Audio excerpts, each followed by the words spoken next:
자, 2023년 손해보험이란 무엇인가 이제 3월 실전 문제풀이입니다. 여러분들 우리가 교재가 개정됐죠.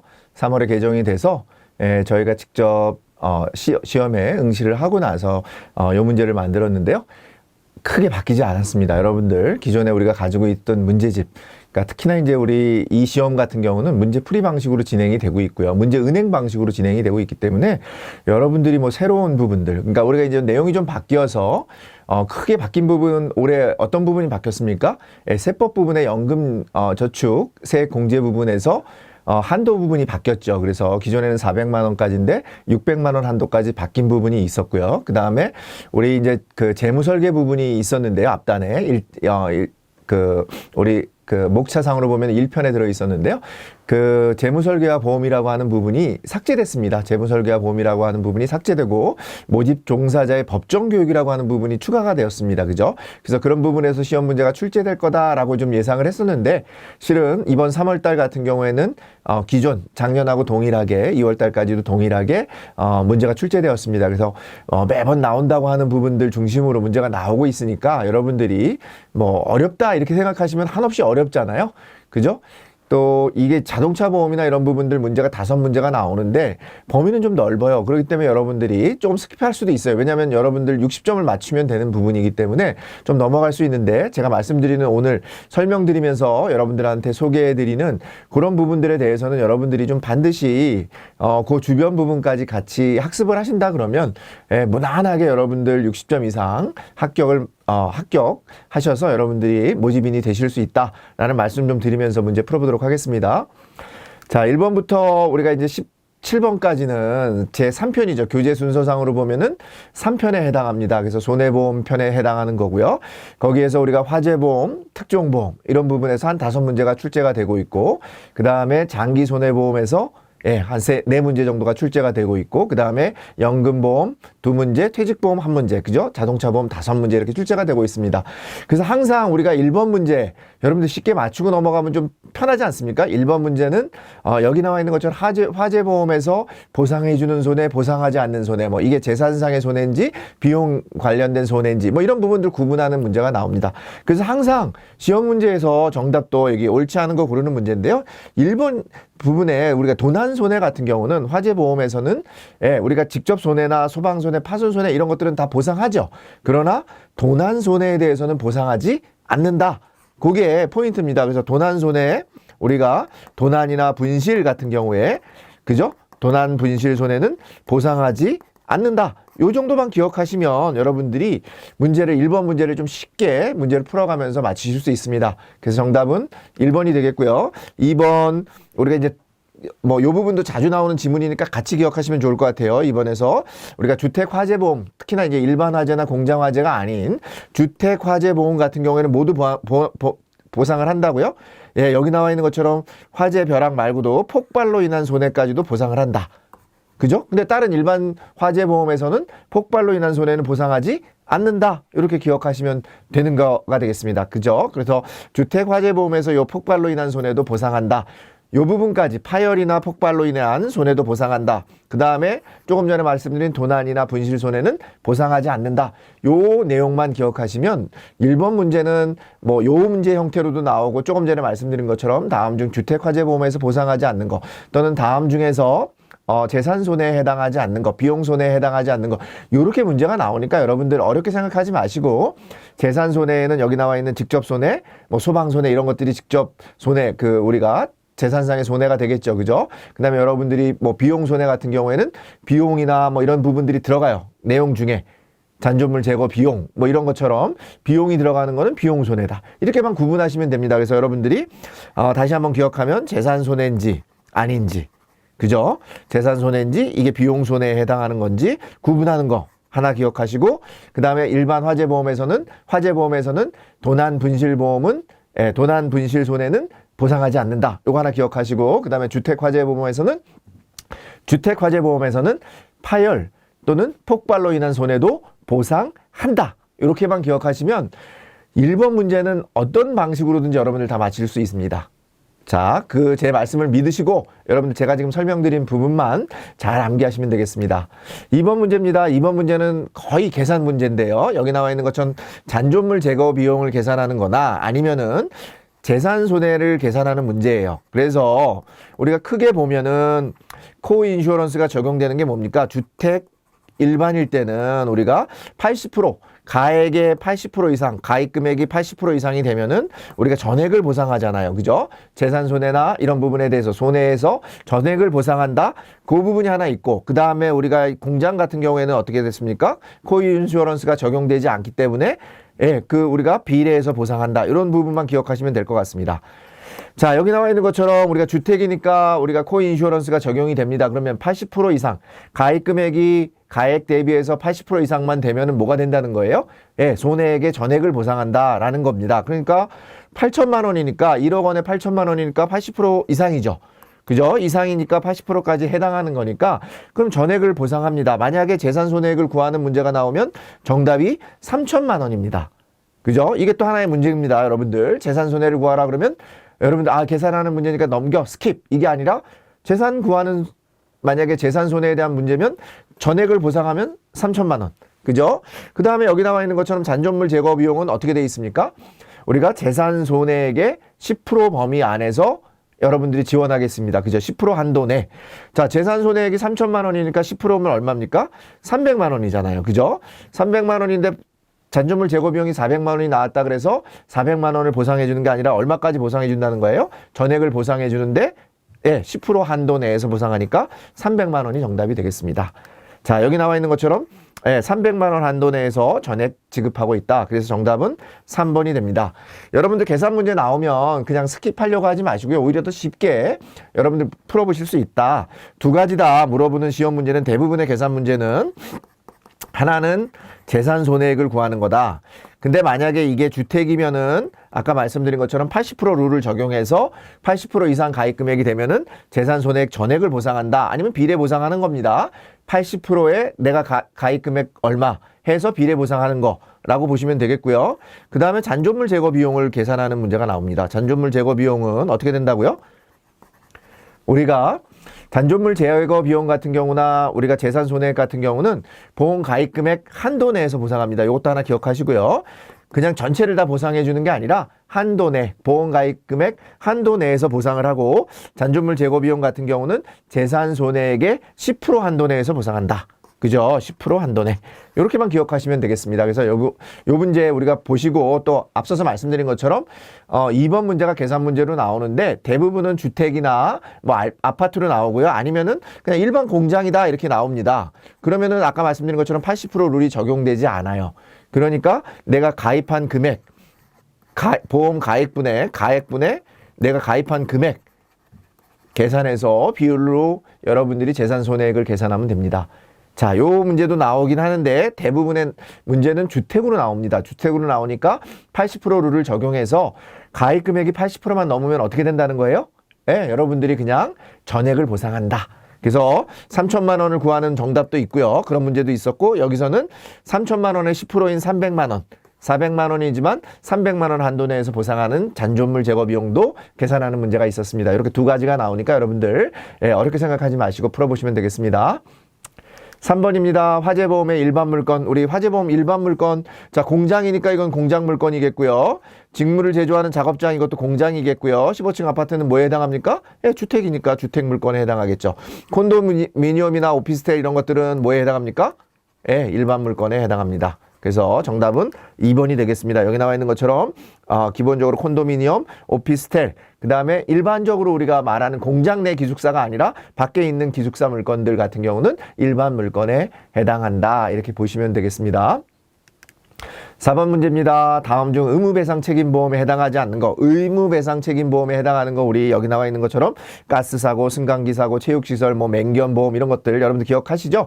반드시 가입해야 되는데 의사, 병원 이런 사람들 전문인, 소위 말하는 전문인은요 가입해도 되고 안 해도 됩니다. 근데 대부분 하시죠. 왜냐면 배상 책임이 일어날 수 있으니까 의사들 같은 경우에는 잘못해서 진단하거나 치료할 수 있으니까 대부분 가입합니다. 근데 그게 의무적으로 가입하는 게 아니라 뭐라고요? 임의 배상 책임 보험입니다. 그래서 정답은 2번이 되겠습니다. 자, 의무배상 책임보험 중에 여러분들이 다 외우실 필요 없어요. 대개 보면은 의무배상 책임보험에 해당하지 않는 것 또는 임의배상보험 책임에 해당하지 않는 것 이렇게 물어보거든요. 그래서 여기 나와 있는 것처럼 주로 의무배상 책임보험에 해당하지 않는 거에는 정답으로 의사나 뭐 전문 우리가 임원 그죠? 의사, 임원들 배상 책임보험 같은 경우는 우리가 반드시 가입해야 되는 그런 의무 배상 책임보험이 아니라 임의 배상 책임보험이다라고 하는 거 기억하시면 되겠습니다. 5번입니다. 동산종합보험 기본 계약에서 보상하지 않는 거. 우리가 기본적으로 동산종합보험에서는 화재라든지 도난이라든지 파손 이런 부분에 대해서 종합보험입니다. 다 보상을 해줍니다. 우리가 이런 거를 올리스크 보험이라고 합니다. 올리스크. 대부분 보험을 다 하고요. 우리가 보상해주지 않는 것들을 나열하고 있습니다. 근데 일반적으로 보면 여러분들이 다 된다고 할 수 있는데요. 차량의 충돌 같은 경우는 어디서 보상합니까? 예, 자동차 보험에서 우리가 하죠. 그렇기 때문에 차량의 충돌은 보상하지 않는다. 그래서 정답은 1번이 되겠습니다. 자, 요 시험 문제는 자주 나오진 않았습니다. 동산종합보험에 대해서는 우리가 올리스크 보험이라고 여러분들한테 얘기는 하고 있었지만 자주 나오진 않았어요. 왜냐하면 여러분들 혼란스럽게 만들 수 있죠. 뭐가 혼돈스럽을까요? 도난이나 파손 같은 경우는 우리가 화재보험에서 보상 안 해주잖아요. 그렇기 때문에 도난, 파손 이런 경우에 해당하는 거 아니야? 그래서 이 중에 둘 중에 하나를 찍으라고 여러분들한테 문제를 낸 거예요. 혼돈을 준 건데 그게 아니라 뭐라고요? 예, 다 보상해준다. 종합보험이니까 다 보상해주는데 뭐 안 해준다? 자동차 보험에서 해주는 차량의 충돌은 보상해주지 않는다. 이렇게 암기하시면 되겠습니다. 그래서 정답은 1번이 되겠습니다. 6번부터 이제 9번까지는 6, 7, 8, 9 네 문제는 우리가 장기 손해보험입니다. 우리가 일반적으로 말할 때 장기 손해보험 같은 경우는 일반 보험들은 우리가 3년 매년 해서 우리가 손해보험 같은 경우는 매년 자동차 보험 같은 경우 여러분들 갱신하지 않습니까? 그죠? 그래서 우리가 그런 것들은 일반 손해보험이라고 합니다. 그래서 매년 갱신하는 보험인데 우리가 이제 3년 이상 우리가 하다 보니까 3년 이상 이제 우리가 손해보험에 가입하니까 어떤 부분이 이제 우리가 발생을 할 수 있냐면은 이제 저축성 보험도 만들 수 있고 우리가 보장성도 나올 수 있다라는 부분이 되고요. 그래서 우리가 이제 일부 해약환급금 범위 내에서는 대출도 가능한 그런 내용들이 되겠습니다. 그래서 여기 나와 있는 것처럼 해당하지 않는 거 우리가 해약환급금 범위 내에서 대출 받는다 가능하죠.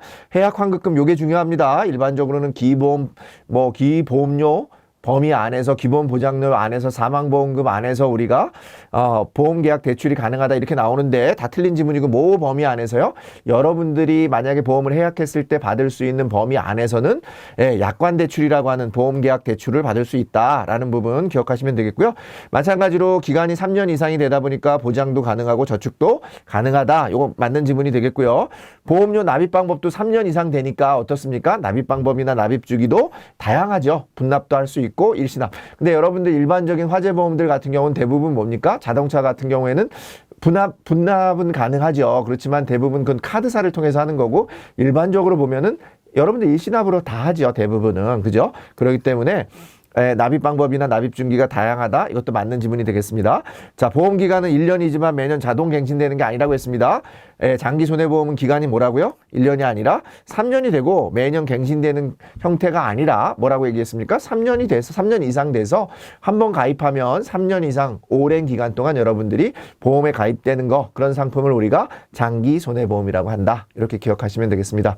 그래서 정답은 뭐라고요? 4번이 되겠습니다.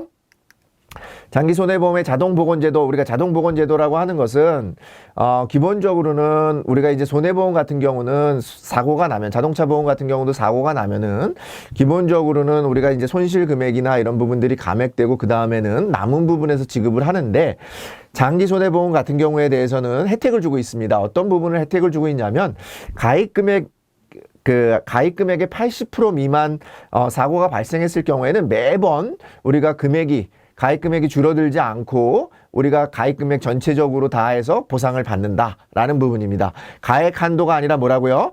보험 가입 금액의 80% 미만입니다. 자, 요거는 여러분들 그냥 기억하시면 되겠습니다. 자동보건제도는 보험 가입 금액의 80% 미만 사고 발생 시에 적용되는 룰이다라고 여러분들 기억하시면 되겠습니다. 자, 8번입니다. 장기손해보험의 청약철회 계약 취소. 우리가 조금 전에 말씀드린 것처럼 일반적으로 청약철회 같은 경우는 보험 증권을 받은 날로부터는 15일, 그죠? 15일 이내 청약을 한 날로부터는 30일 이내 한다라는 부분 기억하시면 되겠고요. 그 다음에 언제든지 할 수 있습니다. 이미 계약 해지는 언제든지 할 수 있는 겁니다. 이 기간 안에는 언제든지 할 수 있다. 계약의 취소는 우리가 기본적으로는 취소 사유가 뭡니까? 3대 기본 지키기를 위반했을 경우에 모집인이 예를 들어서 중요한 부분을 설명하지 않았다거나 아니면 우리가 그 약관, 그죠? 부본, 약관을 전달해주지 않은 경우나 우리가 그 다음에 청약서 부본을 전달해주지 않은 경우, 이런 경우는 우리가 3대 기본 지키기 위반으로 여러분들은 3개월, 그죠? 3개월 이내에 계약을 취소할 수 있습니다. 자, 1번 같은 경우는 증권을 받은 날로부터니까 10일 이내가 아니라 15일 이내니까 틀린 지문이 되겠고요. 그 다음에 우리가 항상 납입한 보험료 회사가 지급하는 기간은 3영업일 이내에 지급하도록 되어 있습니다. 3영업일 이내고요. 그 다음에 우리가 계약 성립일로부터는 아까 말씀드린 것처럼 취소는 3개월 이내에 가능하다라고 말씀드렸고요. 4번 같은 경우에는 우리가 청약을 철회할 당시 지급사유가 발생했는데 계약자가 그걸 몰랐어요. 계약자가 그 보험금 지급사유 발생 사실을 알지 못했을 경우에 청약 철회 효력은 발생하지 않는다. 그 얘기는 유효하다는 얘기입니다. 무효가 되는 게 아니라 유효하게 여러분들이 보험금을 받을 수 있다. 그래서 정답은 4번이 되겠습니다. 자, 다시 한번 여러분들 잘 기억하시면 좋겠습니다. 청약을 처리할 당시에 우리가 지급 사유가 발생하지 않았을 때, 발생하였으나 계약자가 몰랐을 경우에는 이 계약에 대해서는 유효하다라고 하는 부분 기억하시면 되겠습니다. 9번입니다. 위험률차, 손익 이런 부분들은 그냥 여러분들 암기 문제입니다. 그냥 문제 보시고 뭐다 이렇게 뭐 하실 필요 없이 그냥 여러분들 바로 문제 풀어보시면 되겠습니다. 위험률과 실제 손해율 간의 차이, 그죠? 우리가 3대 2원이라는 게 있죠, 그죠? 그래서 위험률차, 사망률차 뭐 이런 것들 여러분들 있는데요. 그런 부분들 같이 기억하시면 되겠습니다. 10번 문제입니다. 이제 세제적격 요건을 갖추기 위한 연금저축. 연금저축의 문제는 두 문제가 나오는데요. 연금저축 납입 기간은 전부 다 대부분 다 여기서는 5년이에요. 5년 이상 가입하고 5년 이후에 여러분들이 연금으로 수령해야 됩니다. 5년 이후에 55세가 지나서 55세 이후에 5년 이후에 여러분들이 만약에 55세에 가입했으면 5년 이후에 여러분들이 연금을 수령할 수 있다. 그 다음에 최소 여러분들이 납입 기간으로는 5년 이상 납입을 하셔야 된다라는 거예요. 그래서 정답은 1번이 되겠습니다. 이 부분 우리 세제 문제, 세법에 관한 문제들은 여러분들 암기하시면 되겠고요. 그 세제적격 연금저축 같은 경우에는 좀 전에 말씀드린 것처럼 우리가 납입한도, 연간 납입한도는 1,800만 원 한도고요. 가입 연령이나 이런 부분들은 다 삭제가 됐습니다. 가입 나이 제한이 없다라는 거 같이 기억하시고, 그 다음에 여러분들 기억하시는 거는 이건 다 소득세법에 의해서 적용이 되는 거죠. 소득세법에 의해서 적용이 된다라고 보시면 되겠습니다. 11번 문제입니다. 연금 수령 한도. 자, 우리가 연금 수령, 연간 연금 수령 한도는요, 이 복잡한 식 여러분들 암기하실 필요 없습니다. 항상 이거 문제 보실 때는 뒤에 것만 보시면 돼요. 예, 120이라고 하는 숫자가 키 포인트입니다. 그래서 120이 들어가 있는 4번입니다. 이 얘기는 뭐냐면 우리가 연간 연금 수령 한도라고 하는 것은 내가 낸 돈에 연금의 100%만 딱 받는 게 아니라 돈이 더 필요할 수 있으니까 120% 한도 내에서는 우리가 연간 수령, 그 연금으로 수령한 한도에서 연금소득세를 부과하겠다는 거예요. 그 이상이 넘어가면 어떻게 된다는 거예요? 연금소득세가 아니라, 기타 소득세 같은 형태로 해서 여러분들이 소득세를 내야 되는 불이익을 겪는 거죠. 그러니까, 연간 수령, 연간 연금 수령 한도 금액은 뭐라고요? 120%만 기억하시면 된다. 뒤에 120만 기억하시면 된다. 올바른 거 구하는 문제. 요 문제로 그냥 똑같이 나옵니다. 여러분들 그냥 암기하시면 되겠습니다. 정답은 4번이 되겠습니다. 12번 문제입니다. 사용자가, 이건 퇴직연금에 관한 문제인데요.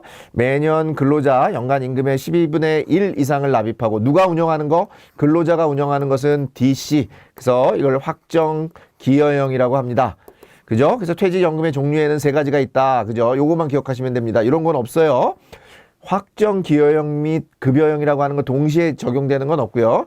확정 급여형이라고 하는 DB형이 있고, 확정 기여형이라는 DC가 있고, 개인형 퇴직연금이라고 하는 IRP가 있습니다. 그래서 모든 사업종에 적용된다. 이런 정도 같이 기억하시고, 그 다음에 회사가 책임지고 운영한다. 그러면은 뭐라고요? 확정 급여형. 그 다음에 이거는 그래서 우리가 예금자 보호도 되지 않습니다. 그죠? 예금자 보호도 안 돼요. 왜? 누가 해주기 때문에? 회사가 해주기 때문에 안 됩니다. 그렇게 기억하시면 여러분들 문제 여러 가지 형태로 나와도 다 같이 풀어보실 수 있을 것 같습니다. 자, 이제 13번부터 우리가 17번까지는 자동차 보험에 대한 문제인데요. 아마 자동차 보험 문제가 어려우니까 제가 지난번에 시험 보러 갔더니 자동차 보험에서는 문제가 안 나온대요. 이렇게 아시는 우리 그 시험 보시는 응시 대상자도 있더라고요. 아닙니다. 우리 손해보험 편에서 제일 많이 나오는데 범위가 넓고 좀 까다로우니까 여러분들 시간이 부족한 사람들은 자동차 보험 그냥 좀 스킵해도 됩니다. 이렇게 아마 얘기하신 분이 있는 것 같아요. 왜냐면 틀려도 되니까. 근데 제가 말씀드립니다. 그렇게 어렵지 않고요. 나오는 부분이 나오니까 여러분들 다 공부하지 마시고 그냥 오늘 나온 요 5문제만 여러분들 기억하셔도 제가 보기에는 여러분들 문제 푸시는 데는 상당히 도움이 될 거다라는 말씀 좀 드리겠습니다. 자, 우리 자동차 사고의 사고 특례, 우리 교통사고 특례법이라고 하는 게 있는데요. 특례에 대한 적용해서 여기 나와 있는 것처럼 우리가 맞는 부분이 되는데, 우리가 기본적으로는 뺑소니나 사망사고 같은 경우 또는 12대 우리가 중과실이라는 거 하는 거 있죠. 뺑소니, 그 다음에 우리 사망사고, 그 다음에 12대 중과실. 그죠? 그 다음에 중상해라고 하는 아주 심각하게 상해를 입힌 경우에 대해서는 여러분들이 종합보험에 가입하셨더라도 형사처벌이 면제되는 것이 아니다. 이런 경우에는 여러분들이 면제되는 게 아니다. 그럼 이런 경우가 아닌 경우에는 자동차 종합보험에 가입하시면 여러분들이 형사처벌까지는 받지 않는다. 그죠? 여러분들이 사고를 내도 보험에서 다 처리해준다라고 기억하시면 되겠습니다. 그래서 맞는 거는 4번이 맞는데요. 자, 피해자의 의사와 상관없이 가해자를 처벌할 수 있다가 아니라 아까 말씀드린 것처럼 피해자의 의사와 상관해서 이제 처벌을 하지만 이런 경우에 대해서는 우리가 피해자의 의사에 관계없이 형사처벌 된다라는 거 기억하시면 되겠고요. 보험가입 여부와 관계없이 피해자의 손해를 모두 배상할 수 있는 경우에는 형사처벌이 면제되는 게 아니라 이런 경우 조금 전에 말씀드린 것처럼 뺑소니 사고라든지 사망사고라든지 12대 중과실이라든지 중상해 사고인 경우에는 형사처벌이 된다. 기억하시면 되겠고요. 사망 및 뺑소니 사고에 대해서도 형사처벌이 면제되는 게 아니라 이런 경우에는 아무리 여러분들이 자동차 종합보험에 가입하시고 큰 보험료를 내신다 하더라도 뭘 받는다? 형사처벌을 받는다. 뭐라고요? 뺑소니, 사망사고, 12대 중과실, 위반사고. 이렇게 같이 기억하시면 좋겠습니다. 14번 문제입니다. 자동차 보험 대인배상 1에서 사망보험금. 우리가 이제 일반적으로 자동차 보험 대인배상이라고 하는 게 있고, 그죠? 대인배상 1에서 보호하는 사망보험금이 있고, 그 다음에 여러분들 후유장애보험금이 있고, 그 다음에 부상보험금이 있죠. 그래서 이 부분에 우리가 한도 같은 거 기억하시는 거 여러분들 보셨습니까? 기억나십니까? 그래서 우리가 사망보험금 1억 5천만 원, 그 다음에 후유장애보험금 1억 5천만 원, 부상보험금 우리가 3천만 원. 이렇게 우리가 보상을 해주는데 여러분들이 요 보상 한도 낸데 후유장애와 부상보험금 같은 경우에는 1급에서 14급 정도에 따라서 우리가 최저 한도가 정해집니다. 그죠? 그래서 뭐 1급일 때는 얼마, 14급일 때는 얼마 이렇게 정해지는데 사망보험금인 경우에는 우리가 최저 보상 한도는 2천만 원입니다. 2천만 원에서 1억 5천만 원까지 우리가 보상을 해주고 있다. 나머지 우리가 일반적으로 말할 때는 1억 5천만 원 한도 내에서 또는 3천만 원 한도 내에서 보상을 하고 있다. 그래서 정답은 뭐가 되겠습니까? 1번이 되겠습니다. 15번 문제입니다. 자동차 보험 대인배상 2죠. 대인배상 2에서 우리 피보험자 뭐라고 했습니까? 피보험자에 해당하는 거 우리가 뭐가 있습니까? 승낙 운전자라든지, 그죠? 승낙 운전자라든지, 그 다음에 우리 친족 운전자라든지, 그죠? 그 다음에 운전, 그래서 기명, 그죠? 우리가 기명 피보험자라든지, 친족, 그 다음에 사용 피보험자라든지, 그 다음에 승낙 피보험자라든지, 운전 피보험자. 다시 외우겠습니다. 운. 그죠? 기명 피보험자, 친족, 그 다음에 승낙, 그 다음에 사용, 그 다음에 운전 피보험자인 경우에는 우리가 피보험자에 해당해요. 그럼 이런 경우가 아닌 경우에는 뭐라는 거예요? 피보험자가 아니다. 피보험자가 아니라고 하는 것은 여러분들 이렇게 넓게 해주는 이유는 뭡니까? 피보험자니까 이런 사람들이 운전을 해도 자동차 사고를 냈을 경우에는 자동차 보험에서 보상을 해준다라는 거예요. 누구를 보호해주는 거예요? 운전자를 보호해주는 거기 때문에 그렇습니다. 왜냐하면 피해자가 크기 때문에 그렇습니다. 여러분 사고 내면은 만약에 잘못해서 정말 안 좋은 사고로 사망을 했다 그러면 여러분들 피해를 준 거 아니겠습니까? 자, 그래서 그렇다라는 부분 기억하시고요. 조금 전에 말씀드린 것처럼 친족 가능하다. 승낙 가능하다. 그 다음에 사용, 그죠? 예, 사용 운전자 가능하다. 그럼 1번은 뭐겠습니까? 예, 자동차로서 업무를 위탁받은 피보험자를 사용 또는 관리하는 자동차 정비업자. 정비업자는 안 되는 거죠. 가족은 가능하지만 정비업자 같은 경우는 정비업자 배상 책임보험이라고 따로 들죠. 그래서 정답은 1번이 되겠습니다. 16번 문제입니다. 자동차 보험 가입 경력 인정. 우리가 가입 경력 인정은 다 되죠. 여러분들 관공서 가능하고 외국에서 가능하고 군도 가능하고 법인체 가능합니다. 자, 관공서, 외국, 군, 법인체 다 가능해요. 다 가능. 이렇게 외우시면 됩니다. 우리가 가입 경력은 다 가능하게 해준다. 근데 여기 4번 문제는 뭡니까? 가입 경력에 포함되지 않는다 그랬으니까 이 부분이 틀린 정답이 되겠습니다. 자동차 가입 경력은 뭐라고요? 관공서, 외국, 군, 법인체 다 가능하다. 여기서는 가능하지 않다 그랬으니까 정답은 4번이 되겠습니다. 17번 우리 이제 손해보험의 마지막 문제입니다. 자동차 보험 대인 배상에서 후유장애 보험금 보상 내용에 해당하지 않는 거. 여기서 우리가 어떤 부분이 안 됩니까? 후유장애에서는 위자료, 상실 수익의 가정 간호비, 간호가 장애에 해당하는 거죠. 후유장애에 해당하는 거죠. 이거는 다 해당하고요. 휴업손해는 뭐에 해당합니까? 예, 부상보험금에 해당합니다. 부상보험금에 해당한다. 그래서 정답은 4번이 되겠습니다. 자, 제가 지금 3편 말씀드렸는데요. 1번부터 17번 문제 풀어보셨는데 앞에서 나온 문제들 늘 나오는 부분에서 화재보험에서 3문제 나오고 있고요. 그 다음에 특종보험에서 2문제 나옵니다. 그죠? 그 다음에 장기손해보험에서 4문제, 연금에서 2문제, 퇴직에서 1문제, 자동차보험에서 5문제 이렇게 나오는데 제가 지금 설명드린 부분만 여러분들 다 공부하실 시간이 없다 그러면 제가 설명드린 부분만 다시 한번 그 책 보시면서 그 부분만 확인해서 그 언저리에 있는 부분하고 제가 설명드리면서 요렇게도 나올 수 있다라고 하는 부분들 보시면 되겠습니다. 거꾸로 여기에서 후유장애 보험금을 물어봤는데 만약에 부상보험금에 해당하지 않는 거 해가지고 가정간호비를 하나 껴놓는 경우가 있습니다. 그러니까 여러분들 요거 정도를 하나 기억하면서 요게 후유장애 보험금에는 위자료 상실 수익액 가정간호비가 있다. 이렇게만 기억하시면 저 2문제를 다 맞출 수 있는 거예요. 부상보험금을 물어보는 문제도 맞출 수 있으니까 그렇게 기억하시면서 문제를 풀어보시면 되겠습니다. 자, 이상으로 우리 실전 문제풀이 1편 맞춰보도록 해보도록 하겠습니다.